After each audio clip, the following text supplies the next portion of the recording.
series that I wanted to use my term to work on was demonstrating how I believe that poetry is everywhere in our lives, and that even if you don't read a poem every day in the way that I imagine myself writing poems, you might still be encountering poetry.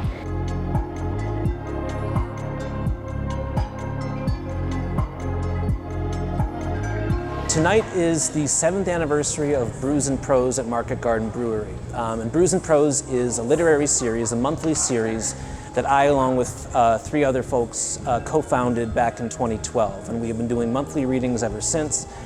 This is our 85th monthly reading, and we've got, actually we've got 2 great Ohio writers here. Mary Norris, who is now a copy editor for The New Yorker, and Maggie Smith, who's a terrific poet living near Columbus. Do you remember how the letters of the alphabet formed a frieze over the blackboard at school when you were a child? Or maybe they danced along the walls just below the ceiling, each capital paired with its offspring. I used to think of them as mothers and babies. The big B and the small b were content to go in the same direction, but the small d faced down the big D. The landscape sings in you like a dial tone, flat and constant, a trick of patience.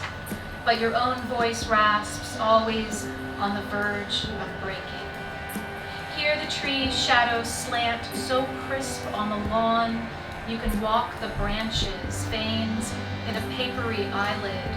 You can climb without leaving the ground. So one of the things that we like to do with this series is to try to showcase the best of the writers from around here, but also demonstrate that they're on the same level as writers nationally and even internationally, for that matter.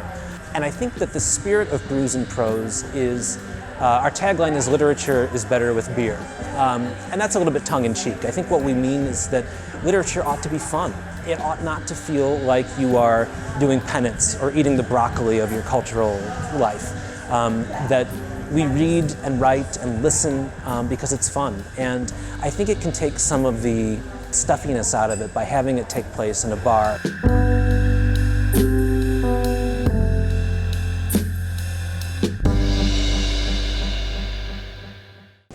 Stranger, the way of the world is crooked, and anything can burn. Nothing impossible.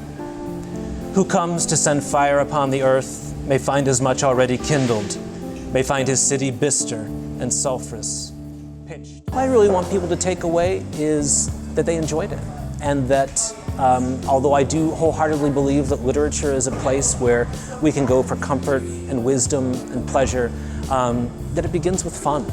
And that literature, even though we often read, and especially write in isolation, it can also be a communal activity and a reason for people to come together. And at its best, literature brings together people who might not meet each other otherwise. And at our best, with this series, I think we can be a place where people who might meet only through books get to meet in person.